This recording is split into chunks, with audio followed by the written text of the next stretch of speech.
berada di live YouTube. Selamat bertemu kembali pada acara pembelajaran eklesiologi pada hari Kamis 6 Juli 2023 di kelas Sema Adonai yang akan disampaikan oleh narasumber kami yaitu Pak Pendeta Epa Proditus Bakti Satoto. Yang malam ini temanya adalah pakai senjata alat keselamatan dalam tema sakramen. Nah, tema yang sangat menarik untuk kita pelajari dan ketahui sebelum acara ini dimulai. Mari kita awali dengan berdoa terlebih dahulu. Saya minta kesediaan dari Pak Kodeks untuk memimpin doa pembukaan. Dipersilakan Pak Kodeks. Baik, Bapak Ibu Saudari, mari kita berdoa. Ya Bapa kami yang di surga, di malam hari ini kami akan mendengarkan penyampaian sharing firman Tuhan yang disampaikan oleh hamba-Mu, Pak Pendeta Dr. Epa Proditus Bakti Satoto, bagi kami semua. Bapak surga, Engkau yang mengurapi dia dengan roh hikmat bijaksanaan, sehingga dalam memberikan materi pengajaran firman Tuhan di malam hari ini, dan berikan kami juga ya Bapak, telinga seorang murid yang mendengarkan pengajaran Tuhan lewat perkataan-perkataan yang disampaikan oleh hamba-Mu Pak Pendeta Dr. Epa Proditus Bakti Satoto. Dan juga untuk rekan-rekan kami operator yang merelay ke channel-channel YouTube dan Facebook. Bapak berkatilah channel-channel ini yang mungkin sampai kepada banyak orang di mana saja. Kiranya malam hari ini apa yang mereka dengarkan dari perkataan hamba-Mu menjadi berkat bagi mereka. Terpujilah nama Bapa. Kami mohon penyertaan Roh Kudus-Mu juga di setiap acara kami dalam pengajaran ini. Terpujilah nama Bapa.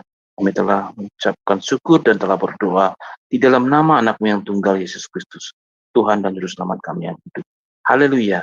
Amin. Baik Bapak Ibu yang terkasih di dalam Kristus, sebelum memulai acara pembelajaran ini, kita akan terlebih dahulu melihat dan mendengar profil dari Pak Pendeta Epa Proditus Bakti Satoto. Dipersilakan operator.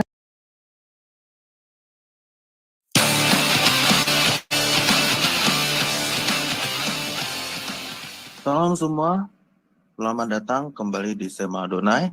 Dan kali ini kami akan memperkenalkan salah seorang pengajar kita, yakni Bapak Pendeta Epa Proditus. Dan berikut adalah profil singkat dari beliau. Nama Bapak Pendeta Dr. Epa Proditus Bakti Satoto. Lahir di Solo 23 Maret 1963. Biasa dipanggil Bapak Epras. Menikah dengan Ibu Yulianti, dikaruniai 3 anak, yaitu 2 perempuan dan 1 laki-laki, serta juga telah dikaruniai 4 cucu, dan tinggal di Kabupaten Bekasi. Pendidikan. Lulus pendidikan Guru Agama Kristen tahun 1983, Seminari Battle, Jakarta. S1 Sarjana Teologi Seminari Battle Petamburan, Jakarta tahun 2000. S2 Magister Teologi Prodi Pendidikan Agama Kristen di Institut Teologi dan Keguruan Indonesia, ITKI, Jakarta pada tahun 2007. S3 Konsentrasi Pendidikan Agama Kristen di STT KDSI Yogyakarta. Pelayanan sebagai ASN Guru Agama Kristen di Sekolah Dasar dari tahun 1986 hingga tahun 2023, purna tugas 1 April 2023. Wakasek dari tahun 2017 sampai purna tugas. Menggembalakan di GBI Rehoboth Papan Mas dari tahun 1991 sampai sekarang. Dan Villa Bekasi Indah 2 dari mulai tahun 1998 sampai sekarang. Ketua PGPI Persekutuan Gereja-Gereja Pentakosta Indonesia, Kabupaten Bekasi, selama 2 periode dari mulai tahun 2012 hingga pada tahun 2022. Menjadi dosen di beberapa STT serta mengajar di BPCO. Dari Zoom Sema Adonai terus menyuarakan pengajaran firman Tuhan yang membangun iman. Para narasumber pengajar di Zoom Sema Adonai sangat kompeten dan profesional. Kami mengundang Anda bergabung bersama. Baiklah, untuk mempersingkat waktu, maka saya akan serahkan acara ini selanjutnya kepada narasumber kita, yaitu Pak Pendeta Epa Proditus. Dipersilakan, Pak. Terima kasih untuk kesempatan yang diberikan kepada saya. Sama-sama. Kita akan melanjutkan pembelajaran kita tentang senjata Allah.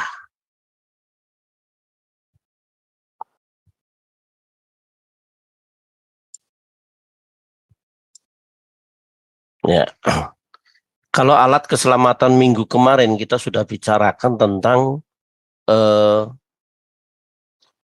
firman Tuhan sebagai senjata kita, sebab melalui firman Tuhan itu terus dapat membuat kita terus tetap bersekutu dengan Tuhan, dan firman itu yang membuat kita selalu lekat, dekat, dan semakin peka dengan Tuhan. Orang kalau jauh dari firman, dipastikan dia juga jauh dari Tuhan, dan ia bisa kembali ke dalam kehidupan duniawinya, sehingga ia bisa menghilangkan dalam tanda kutip keselamatan yang ia miliki. Hari ini kita bicara tentang sakramen adalah alat keselamatan. Kata sakramen memang tidak diambil dari Alkitab, melainkan adat istiadat Roma, yaitu sakramentum.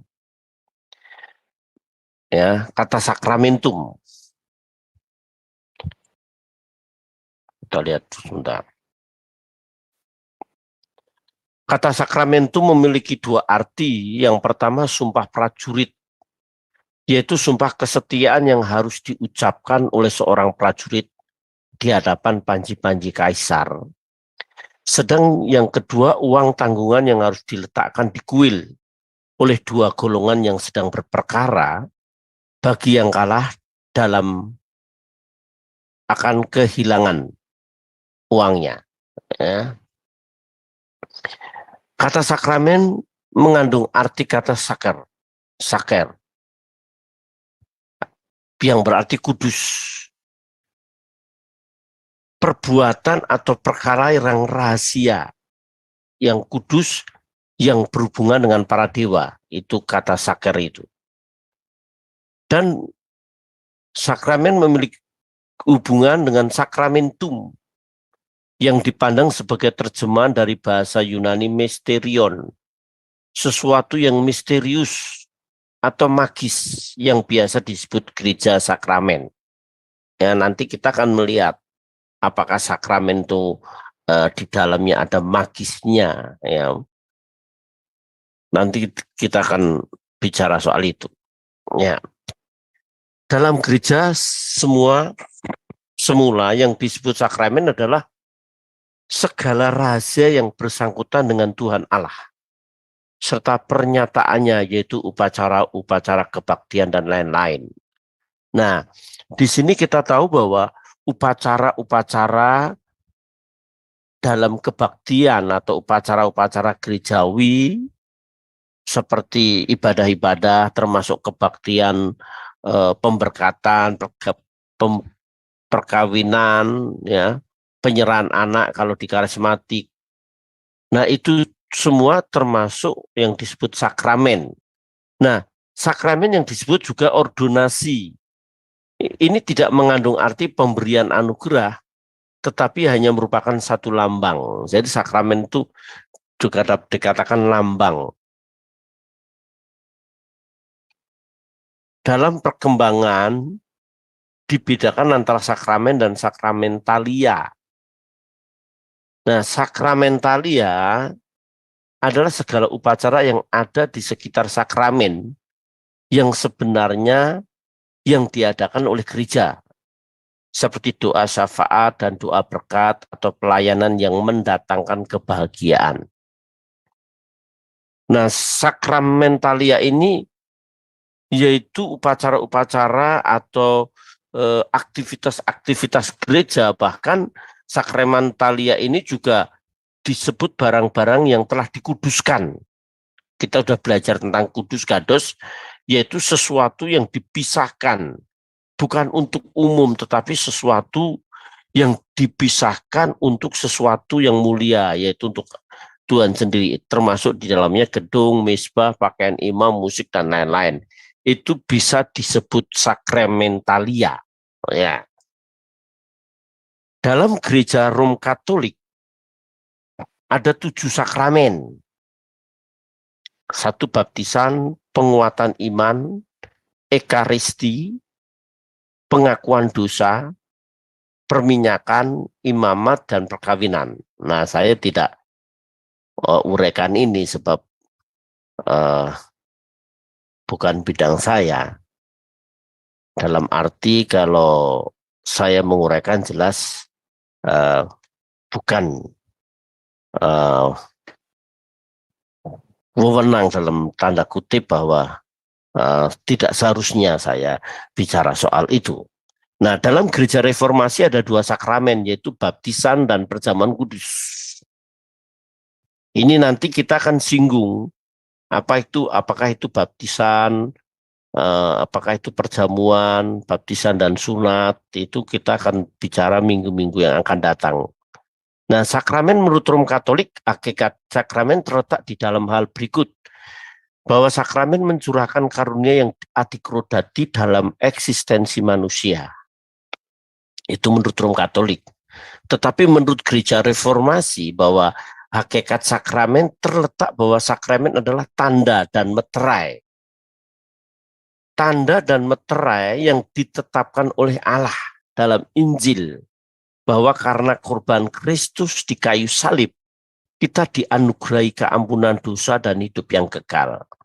Jadi melalui sakramen, melalui baptisan dan perjamuan, kita akan mengingat kembali akan pengorbanan Kristus. Sebab baptisan itu merupakan lambang. Lambang adalah sesuatu yang kelihatan, yang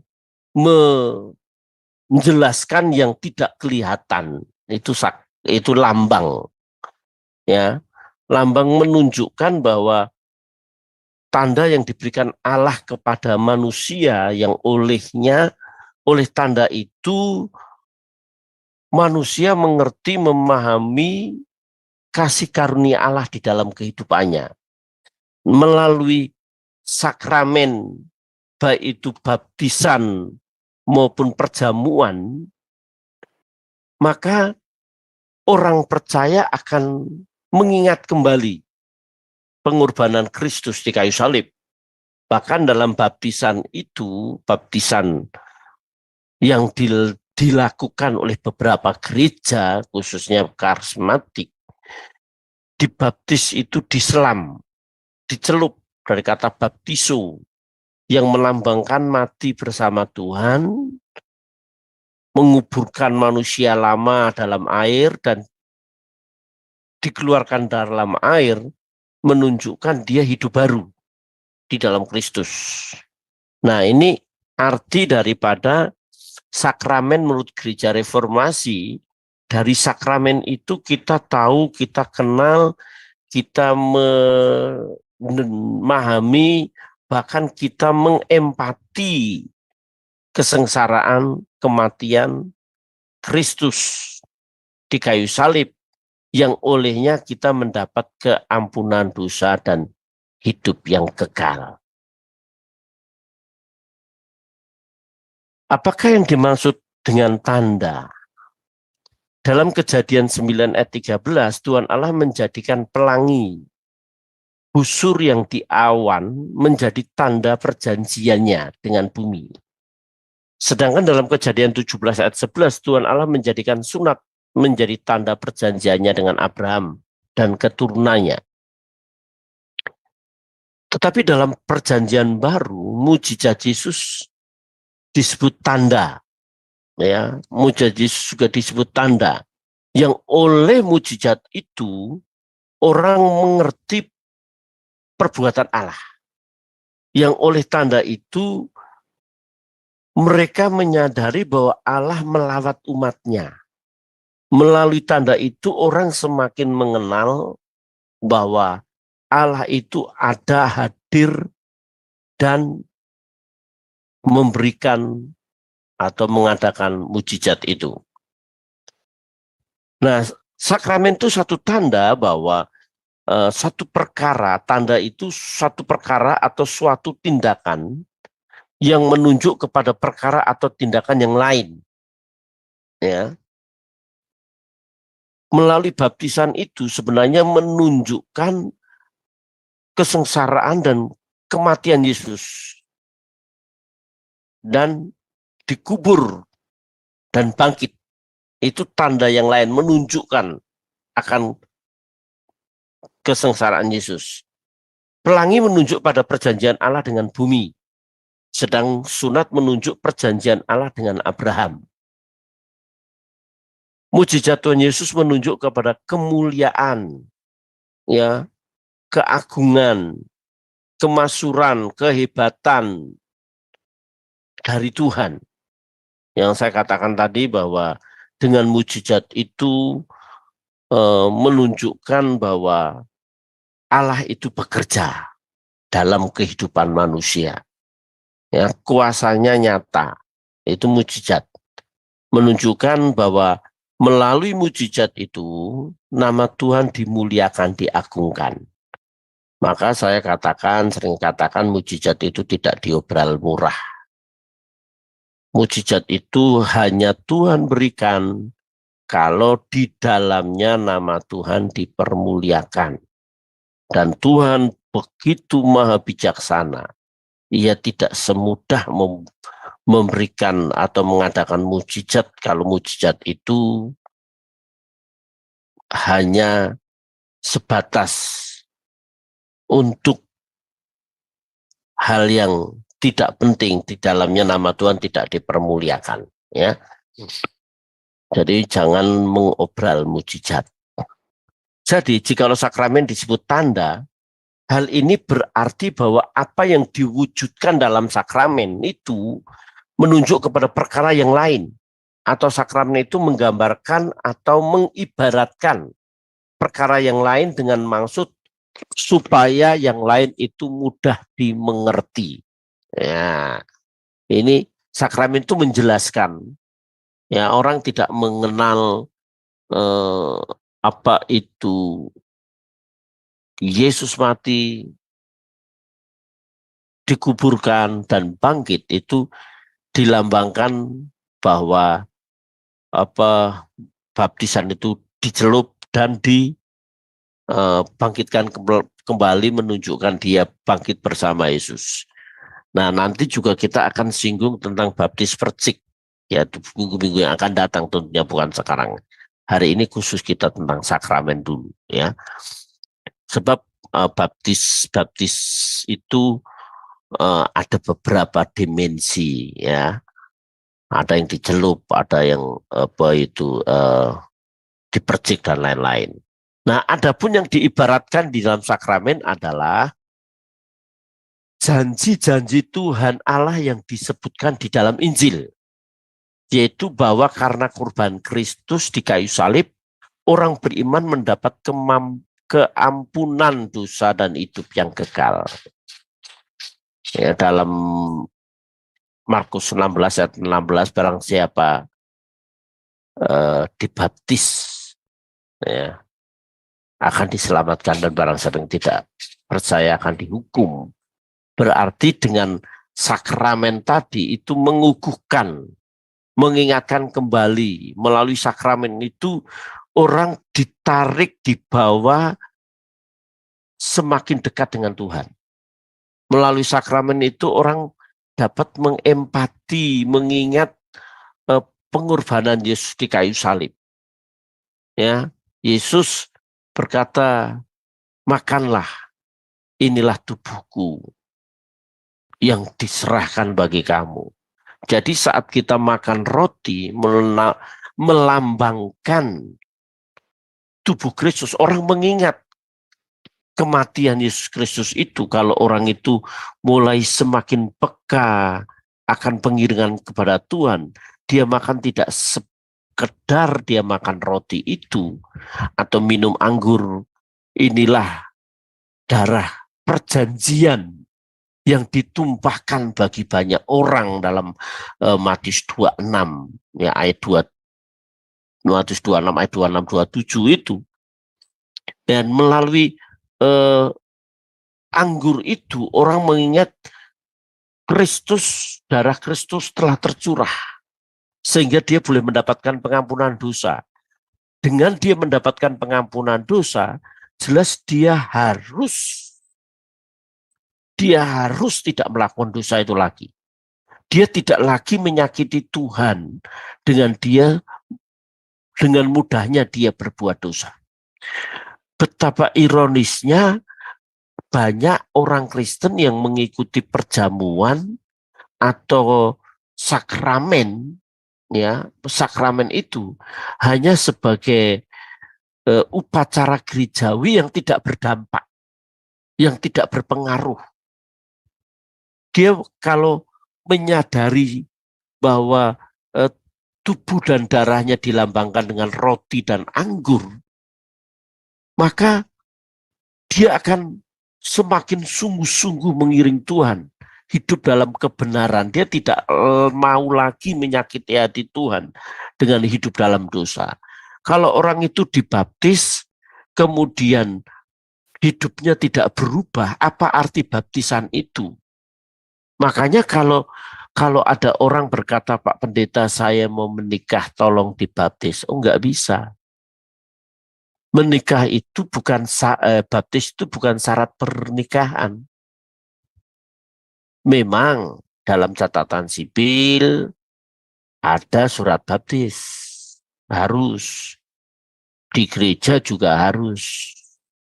Tetapi itu baptisan itu bukan sebagai syarat.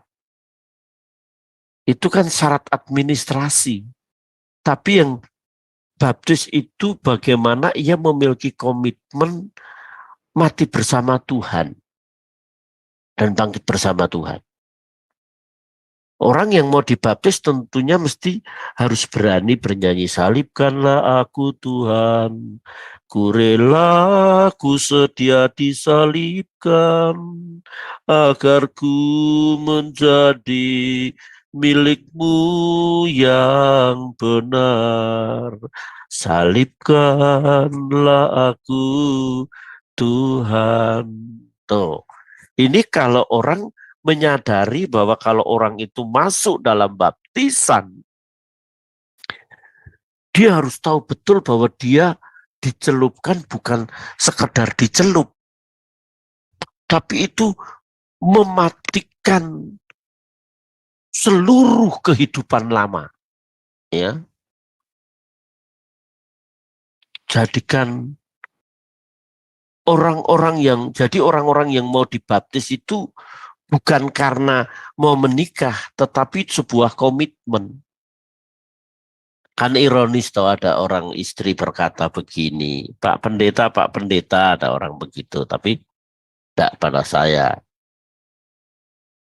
Suami saya waktu dibaptis tangannya tidak dicelup ya Pak Pendeta. Emang kena apa? Lah suka gaplokin nama istri kok. Oh berarti belum dibaptis tuh tangannya. Pak Pendeta itu waktu dibaptis kayaknya matanya belum dicelup loh Pak. Lu kok bisa begitu? Lah matanya masih mata keranjang kok. Kan aneh, ironis loh. Coba kalau bilang, Pak Pendeta, itu kakinya udah dibaptis ya Pak Pendeta ya? Kenapa? Lah masih suka nendang-nendang ya Pak? Ya dibaptis kakinya dulu, masa kepalanya langsung dicelupin begitu. Wah, itu sangat memalukan. Kalau hanya dibaptis, hanya sebatas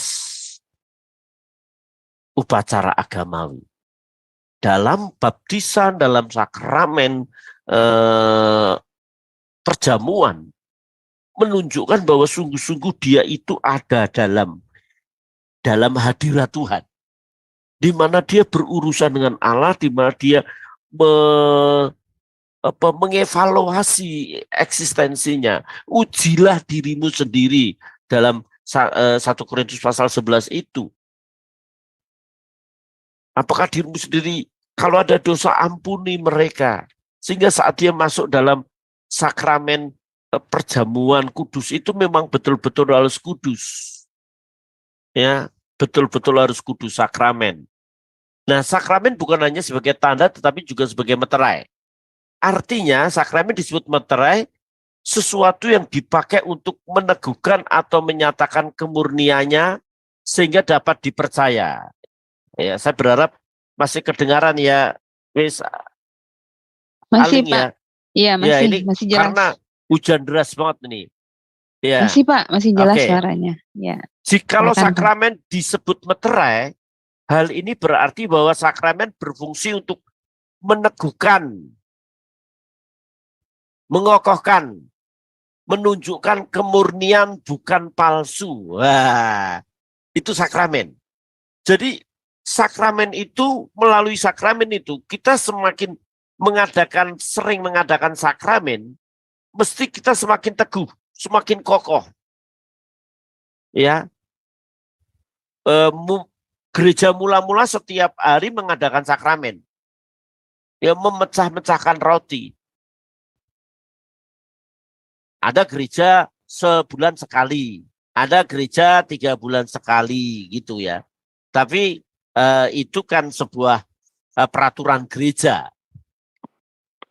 Nah, semakin kita itu mengadakan sakramen, berarti kita menyadari bahwa mestinya kita semakin kuat, semakin mengempati dengan Tuhan, menjadi satu dengan Tuhan.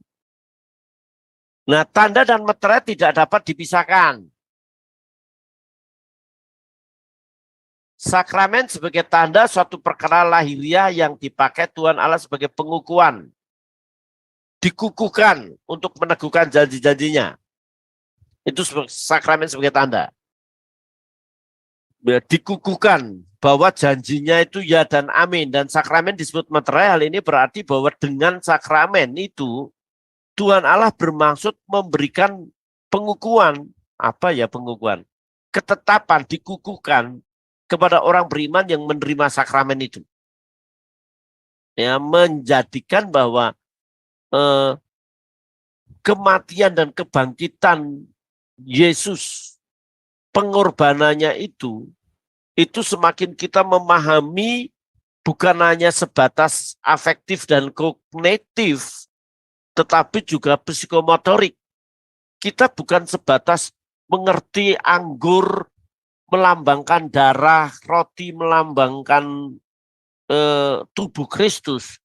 Bukan hanya sebatas mengerti dan memahami afektif dan kognitif, tetapi psikomotorik. Setelah saya tahu Yesus mati di kayu salib, darahnya tercurah yang saya makan dan minum melalui perjamuan ini, what must I do?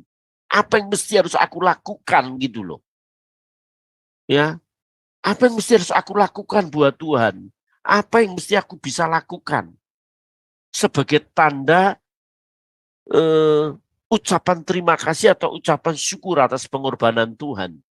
Kalau saudara ada orang telah berbuat baik, saat-saat saudara jatuh dalam perekonomian atau dalam saat sakit, ada orang menolong saudara.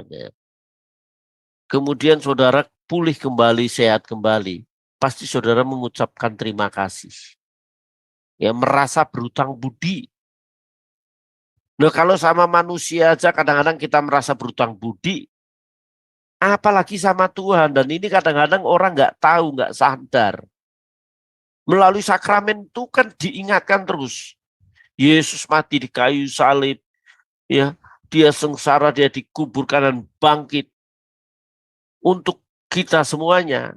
Nah, sakramen sebagai tanda dan meterai keduanya berfungsi untuk menandai atau menggambarkan serta mengibaratkan. Sakramen juga memeteraikan, mengokohkan janji-janji Allah. Janjinya ya dan amin, janji-janji Tuhan. Ya. Janji untuk kita semakin dekat-dekat dengan Tuhan, janji kerajaan Allah, janji hidup kekal itu ya dan amin. Janji-janji di sini jangan dalam tanda kutip janji-janji yang miskin jadi kaya dalam arti jasmani, yang punya utang jadi lunas. yang sakit pasti sehat. Kalau hanya sebatas kebutuhan jasmani, itu saya dapat membuat orang berarti hal yang sangat dangkal.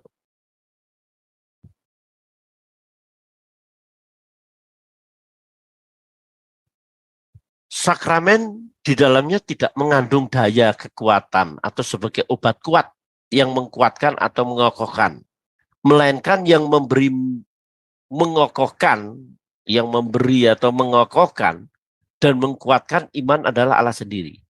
Jadi roti dan anggur itu bukan bersifat magis. Roti dan anggur itu tidak memiliki daya apapun. Orang dia seperti obat kuat yang saya makan langsung saya kuat sehat, bukan itu. Tetapi oleh karena iman kita, maka roti dan anggur itu yang kita minum itu mendatangkan mujizat. Sakit sembuh. Yang lemah bisa semakin kuat, yang kita berdosa kita bisa menangis minta ampun pada Tuhan. Itu karena Allah. Bukan karena roti dan anggur tadi, bukan karena sakramen. Pak Pendeta, gereja saya itu kalau pas perjamuan kudus yang tidak masuk dibawain, apalagi yang sakit, supaya sembuh. Oh, enggak jadi masalah. Boleh-boleh saja. Kalau jemaat di tempat saya minta begitu juga saya layani. Tetapi jangan berpikir bahwa sakramen itu sebagai obat mujarab, obat kuat yang mengkuatkan, mengokohkan secara fisik. Ya, sakramen itu bukan seperti jamu sido muncul atau ini bukan apa iklan, bukan obat-obat yang ada di apa beredar, tetapi perjamuan ini mendatangkan iman, dan iman itu yang mengukuhkan. Nah, Tuhan Allah mengokohkan dan menguatkan iman dengan perantaraan sakramen. Ini lebih jelas lagi. Jadi melalui sakramen itu mesti kuat. Mesti imannya semakin mantap dalam mengiring Tuhan. Semakin mantap itu semakin gimana sih, Pak? Semakin mantap itu jelas. Nyanyinya, kasihnya seperti sungai, kasihnya seperti sungai. Kasihnya seperti sungai di hatiku. Hatinya penuh dengan kasih. Ya, mengalir di waktu. Ya, mengalir di tanggal muda, mengalir di tanggal tua. Artinya sukacita terus, damai terus. Imannya kuat di tengah gelombang masalah, dia tetap tenang menghadapi masalah itu. Iman yang kuat itu dia tidak tergoyahkan. Seperti Ayub. Ayub itu istrinya aja mencela dia, tapi pengiringannya kepada Tuhan bukan karena berkat. Kalau pengiringan Tuhan pengiringannya Ayub kepada Tuhan itu karena berkat, karena kekayaan, Ayub sudah lari duluan. Tetapi Ayub tahu bahwa yang megang hidupnya itu Tuhan, Allah yang berdaulat atas hidupnya. Imannya kuat dia. Imannya kuat karena apa? Saat istrinya meminta dia mengutuki Allahnya, dia nggak mau. Ya, oleh sebab itu, saudara yang dikasihi Tuhan, saya mau mengajak melalui perjamuan ini kita menyadari, bentar ini.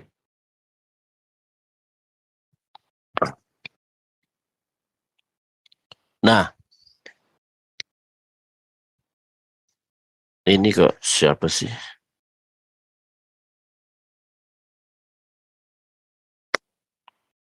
Nah, Tuhan Allah mengokohkan dan menguatkan iman dengan perantaraan sakramen.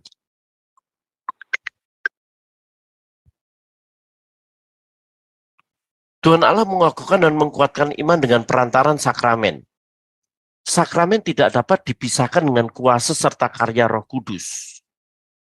Ya, serta karya Roh Kudus.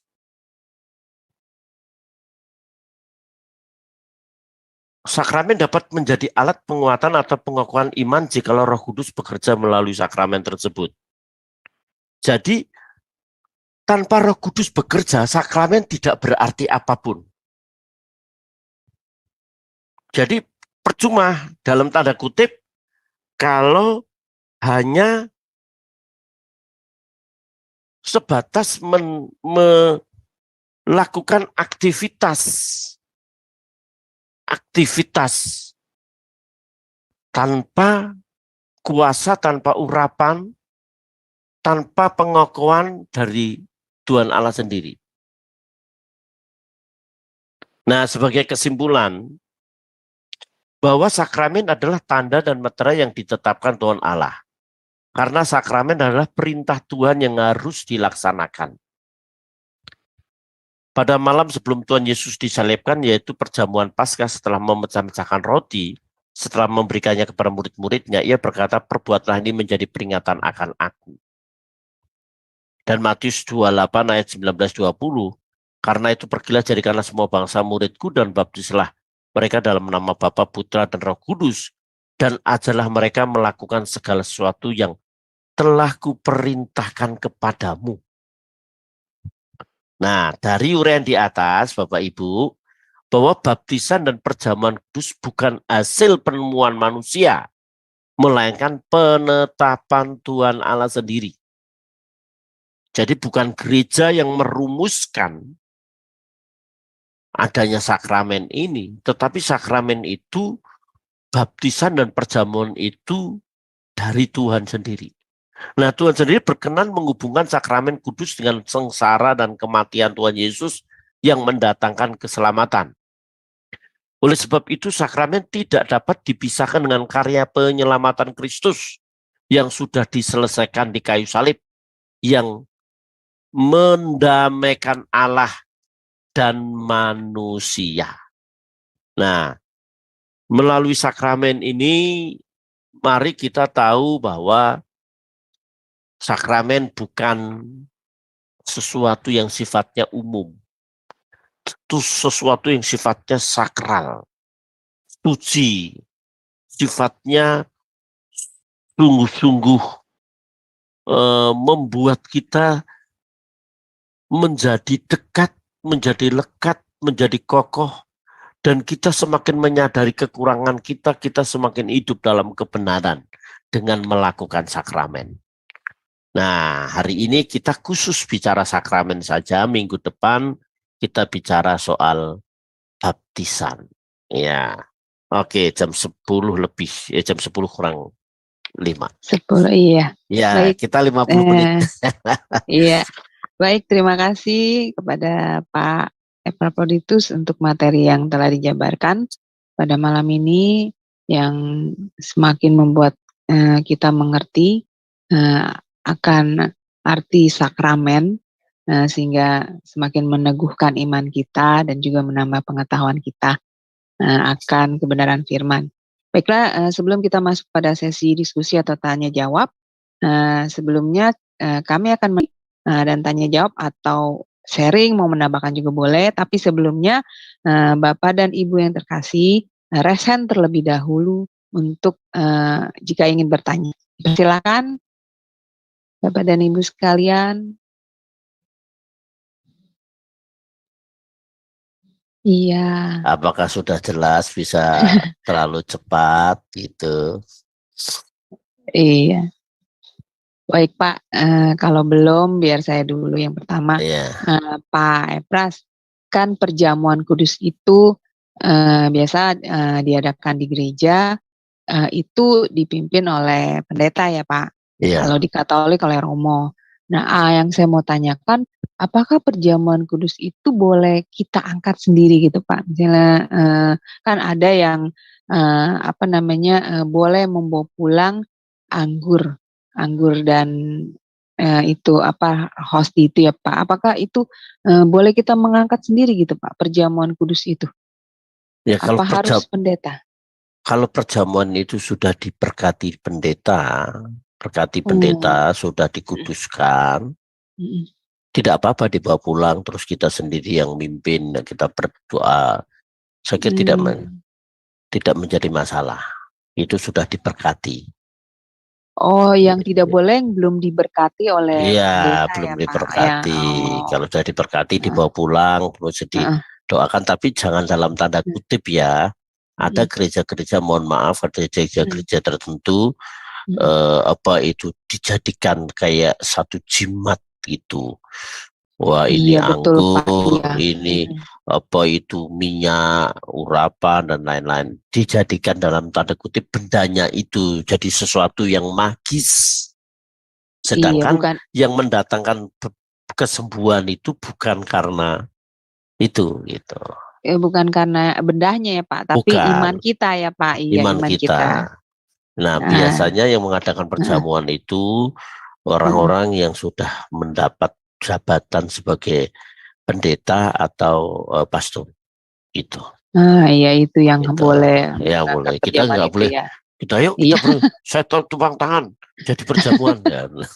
iya Sebab makanya. itu kan Nah, upacara gereja. betul. Nah, ini ada satu lagi nih Pak, yang mau saya tanyakan. Itu Kak, saya pernah lihat loh Pak, seorang ibu di gereja Pak. Anaknya itu kan masih kecil Pak.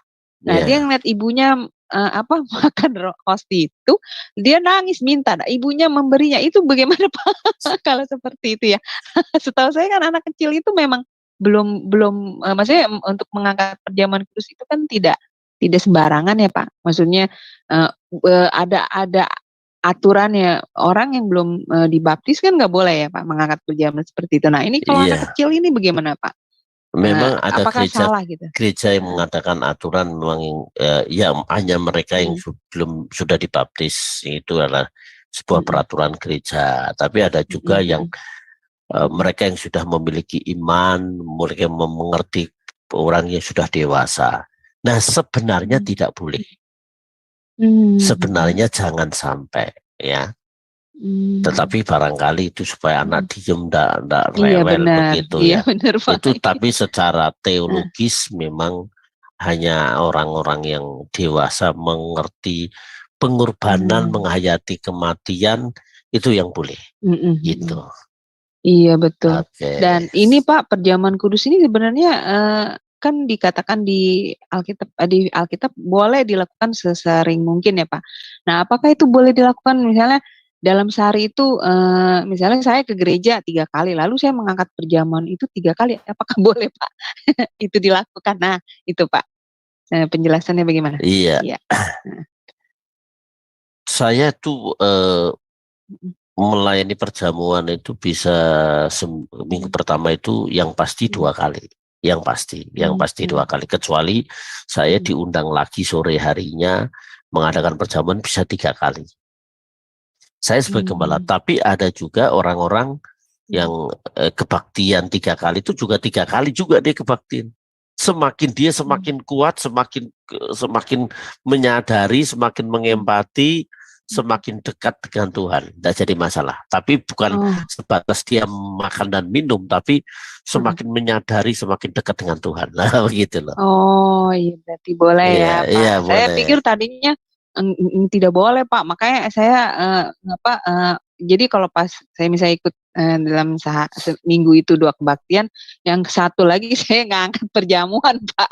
Karena saya nggak tahu itu boleh apa tidak gitu. Diulang sampai berkali-kali dalam Iya, hari Minggu itu. Iya. Oke, ini iya, ada pertanyaan dari Bang Kodek. Iya, dipersilakan iya. Bang Kodek. Iya. Mari. Iya, iya, terima kasih sis host Pak Pendeta. Selamat malam Pak Pendeta. Selamat malam. Pak Pendeta, pertanyaan saya sih sekitar salah satu dari sakramen, kan ada sakramen baptisan kudus ya Pak Pendeta ya. Iya. Nah, itu kalau baptisan kudus, kalau untuk anak-anak apa dibolehin atau kalau enggak, kenapa gitu Pak? Iya. Ada beberapa gereja yang membaptis anak. Ya, ada beberapa gereja yang membaptis anak. Bahkan setahu saya di AKBP juga namanya tardidi, baptisan anaknya. Kemudian kalau di gereja-gereja karismatik, biasanya anak itu tidak dibaptis karena dia belum tahu arti baptisan itu. Arti baptisan itu. Sehingga anak-anak itu diserahkan kepada Tuhan. Itu seperti Yesus memberkati anak-anak, maka gereja gereja karismatik itu anak-anak diserahkan. Karena tidak tahu arti baptisan, maka umur 12 tahun ke atas itu baru dibaptis. Nah, anak-anak dibaptis itu kan menjadi sebuah tanda upacara, itu menjadi milik Allah.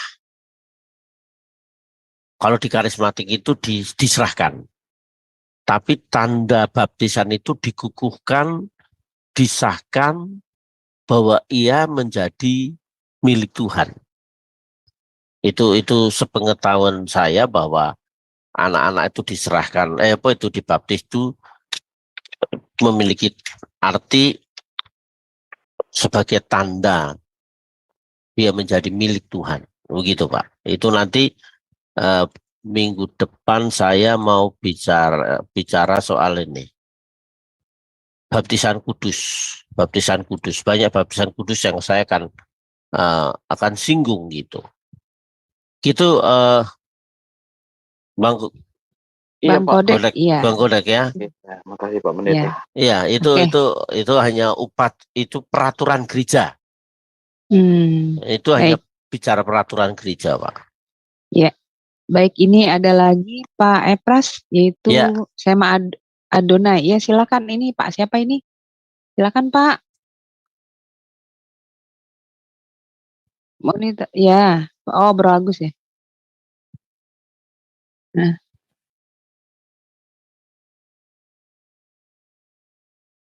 Nah. Iya, oke. Iya, iya.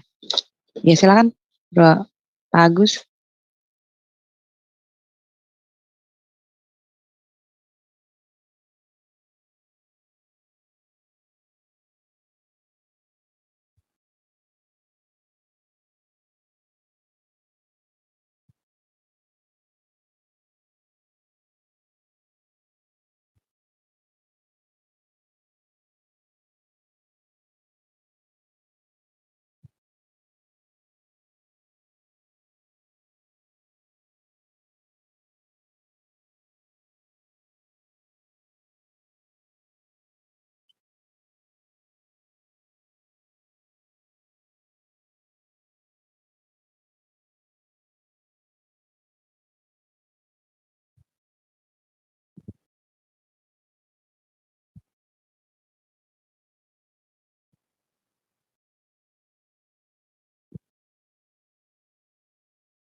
Baik, jadi pertanyaan dari Pak Agus itu menanyakan mengenai perjamuan kudus itu apakah sekedar simbol atau tubuh Kristus.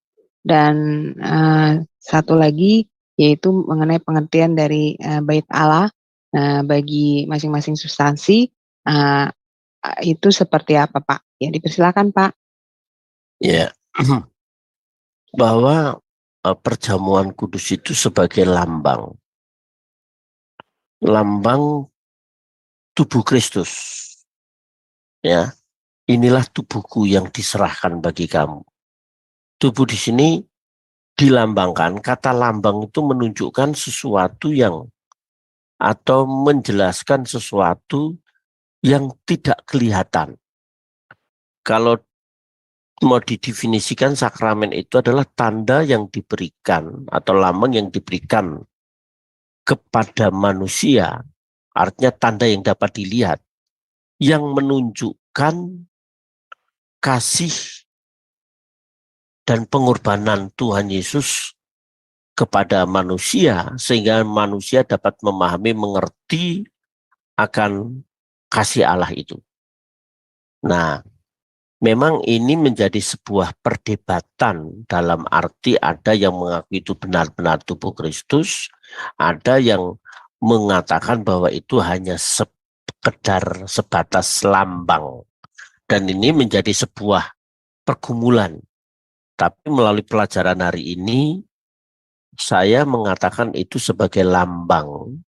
Sebab kalau itu benar-benar tubuh Kristus, itu nanti menjadi magis, menjadi dibuat sebagai obat kuat yang tadi saya katakan. Ada sesuatu daya di dalamnya. Sedangkan yang membuat mujizat, membuat ia dapat sembuh, bukan karena roti yang melambangkan tubuh Kristus tadi, tetapi imannya kepada Tuhan. Itu pertanyaan pertama. Pertanyaan yang kedua, dengan terbelahnya bait suci menjadi terbelahnya tirai bait suci, kan ada bait suci itu terdiri dari pelataran, ada ruang kudus, ada ruang maha kudus. Nah, ruang maha kudus itu ada tirai yang setiap orang tidak boleh masuk di situ. Yang boleh masuk itu hanya imam besar. Setahun sekali mengadakan pengampunan dosa. Jadi seperti Sakaria dalam Lukas pasal 1, itu meminta pengampunan dosa pada meminta pengampunan pada Allah untuk bangsa Israel. Sehingga bangsa Israel itu menunggu di luar. Mereka menunggu dengan cemas gitu kan. Pengampunan. Dengan kematian Yesus di kayu salib, tirai bait Allah terbelah menjadi dua, menunjukkan bahwa setiap orang boleh datang kepada Tuhan untuk minta pengampunan dosa. Ya, 1 Yohanes 1 ayat 9, jika kamu berdosa, Allah itu mengampuni dan menyucikan daripada segala kejahatan. Jika kamu mengaku dosa, Allah itu setia dan ia akan menyucikan kita dari segala kejahatan. Nah, itu untuk keyakinan atau iman Protestan. Ya, dengan terbelahnya bait Allah itu, kita tidak melalui pendeta minta pengampunan. Kita masing-masing pendeta kita, itu kita, kalau kita sendiri masing-masing pendeta, kita minta langsung kepada Tuhan. Gitu Pak Agus.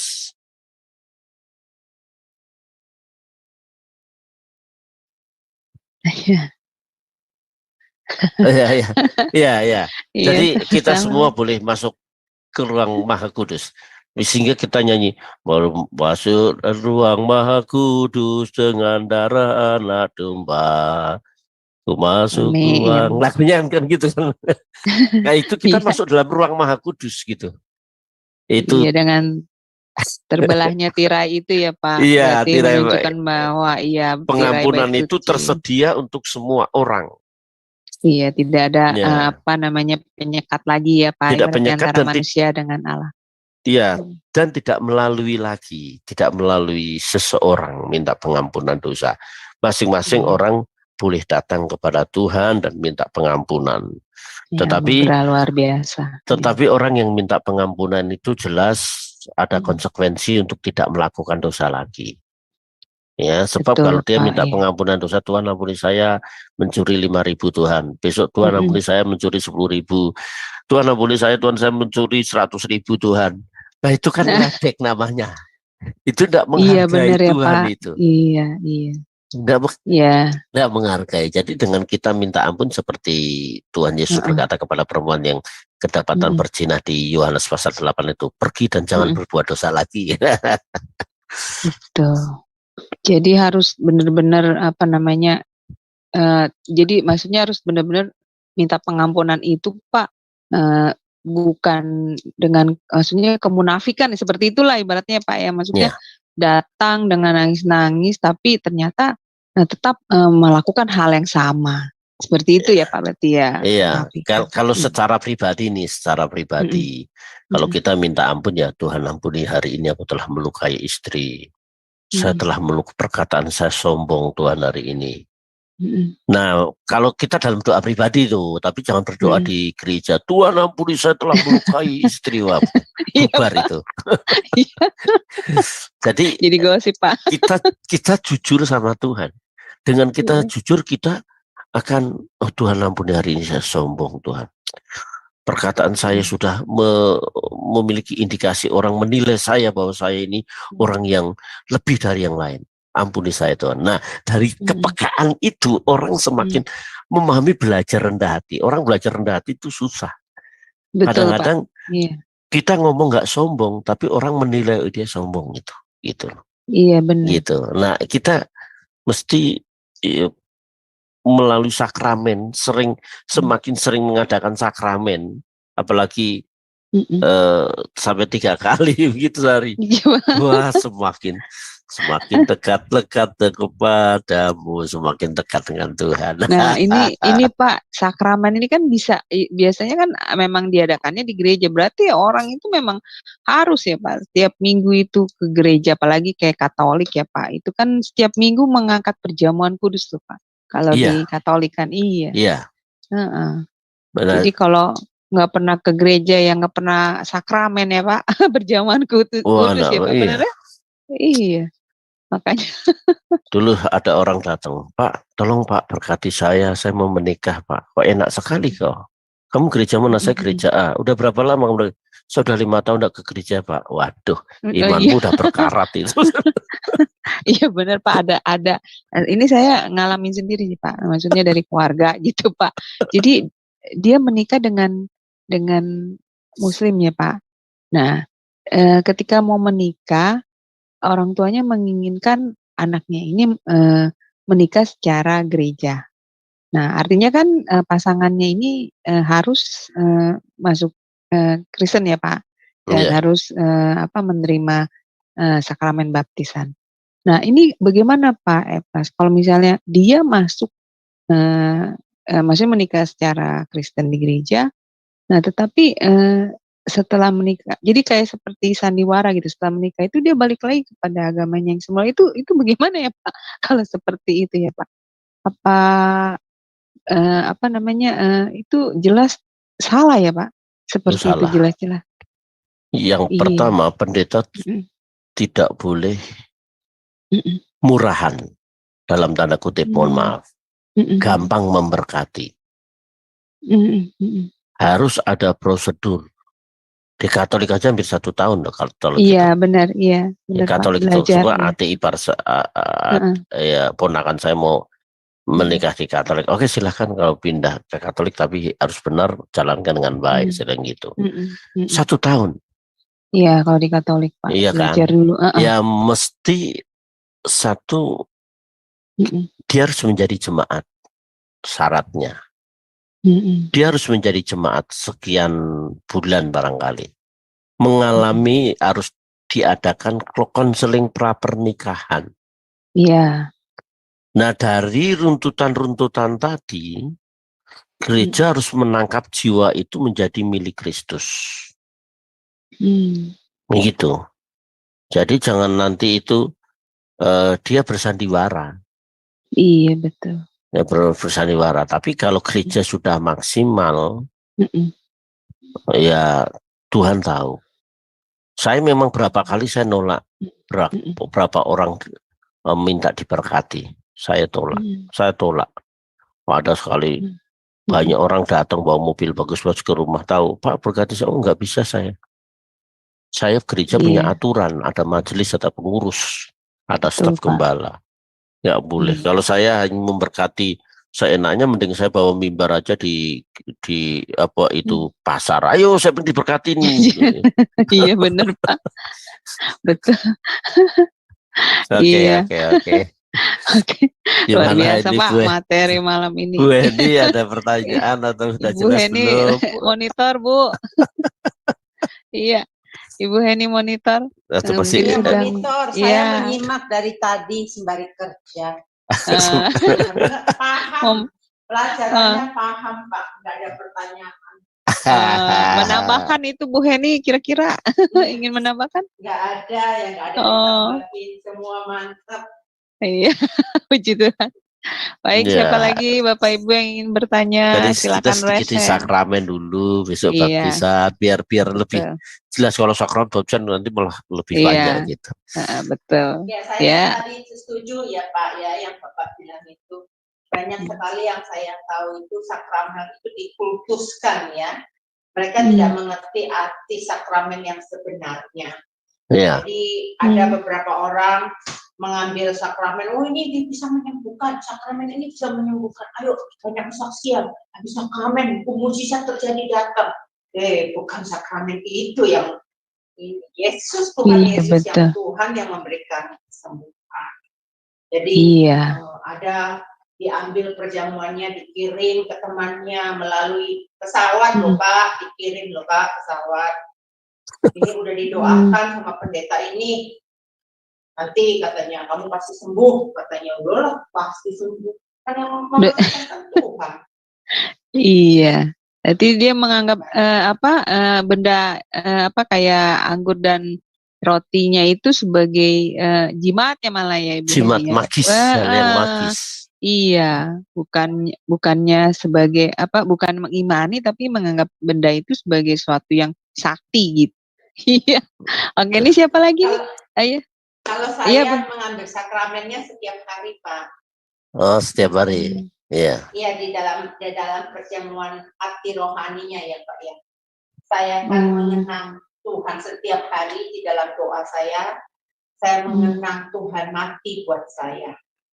Walaupun saya nggak angkat roti itu ya, tapi makna. Ya, itu maknanya ya. Saya angkat setiap hari. Jadi bukan berarti kita harus lakukan itu, enggak. Jadi setiap hari kita harus ada makna. Kalau kita sudah bisa melakukan hal itu, hidup kita itu mulai terarah di dalam kebenaran. Kita hidup benar. Jadi kita nggak gampang nuduh orang, nggak gampang orang gitu. Jadi hidup kita udah berubah karena hidup kita itu sudah lagi bukan kita menghidupkan hidup dunia ya. Kita sudah menghidupkan rohani kita gitu loh. Jadi bagusnya setiap hari maknanya itu kita lakukan setiap hari, bukan hanya di gereja. Iya. Gitu. Menurut saya gitu Pak. Kalau ya oke. Intinya Ibu itu tadi setiap hari mengangkat perjamuan, senantiasa lekat-dekat dengan Tuhan, mengingat pengorbanan kematian Yesus itu, sehingga semakin hati-hati dalam segala hal. Terima kasih untuk tambahnya Ibu. Ini. Ya. Nah, ini ada Bang Kodek, Bang Agus lagi Agus, nih, ya. mau bertanya ya. Ya, silakan Pak Agus. Ya. Ya.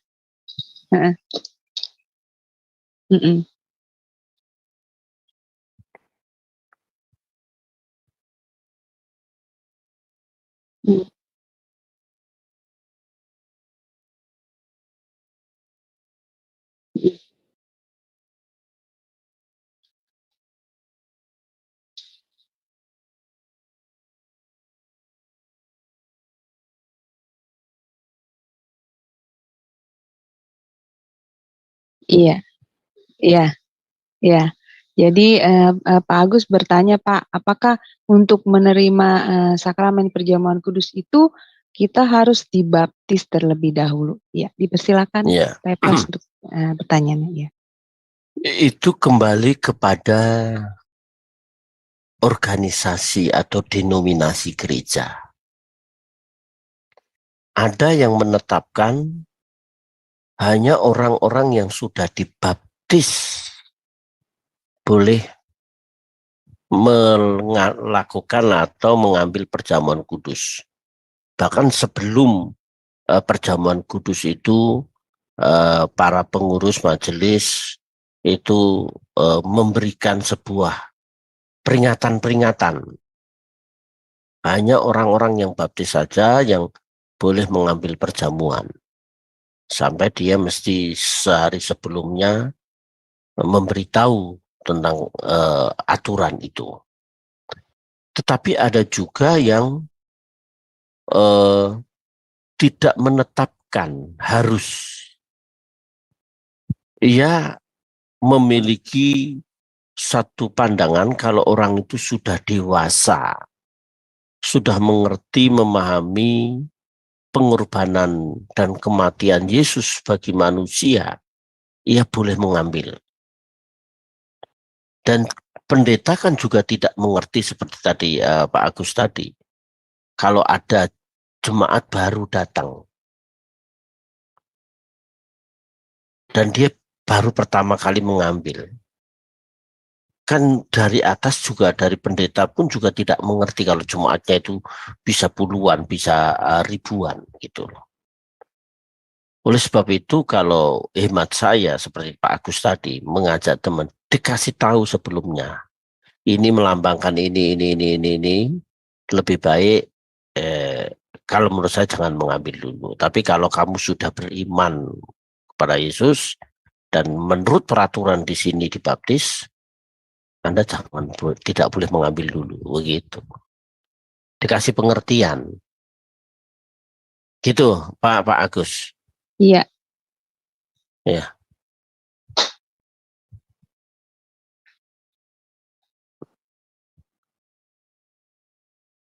Iya, iya. Amin, amin. Ya, itu kembali ke peraturan gereja itu. Iya. Ya. Betul. Baik, terima kasih Pak Agus sudah mengerti ya. Oke, ada lagi yang bertanya? Wah, sepertinya sudah ya Pak.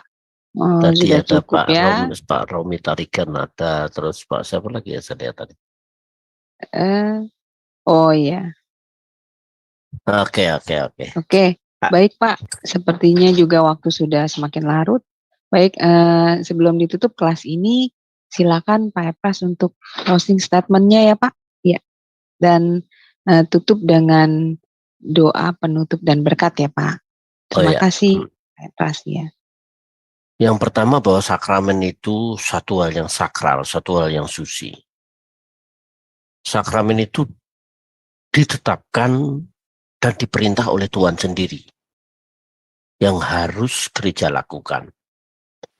Tetapi sakramen itu bukan hanya sebatas upacara gerejawi yang tidak berdampak. Setiap anak Tuhan saat ia mengadakan sakramen, ia harus mengingat kembali, memahami akan pengorbanan Yesus di kayu salib, kematian dan kebangkitannya. Sakramen harus berdampak dalam kehidupan umat Tuhan. Yang jauh semakin dekat, ya, yang berdosa bertobat, mematikan kedagingannya dan hidup dalam kehidupan yang baru bersama Tuhan. Sakramen tidak akan pernah berarti apapun kalau hanya sebatas upacara gerejawi dan tidak berdampak. Sakramen itu juga khususnya perjamuan kudus bukan seperti obat kuat yang memberikan energi atau daya magis, tetapi oleh karena iman orang yang melakukan sakramen itu bisa terjadi mujizat, kesembuhan, bisa terjadi mujizat yang putus asa menjadi kembali memiliki pengharapan dan hidup dalam gairah mencari Tuhan. Itu bukan karena benda sakramen tadi, tapi karena imannya kepada Tuhan. Oleh sebab itu semakin mereka sering mengadakan sakramen, seharusnya dia semakin mengempati dengan Tuhan dan menyadari keberadaannya, kasih oleh karena kasih karunia Tuhan, sehingga dia mau membalas akan kebaikan Tuhan dalam kehidupannya. Amin. Ya, mari kita berdoa.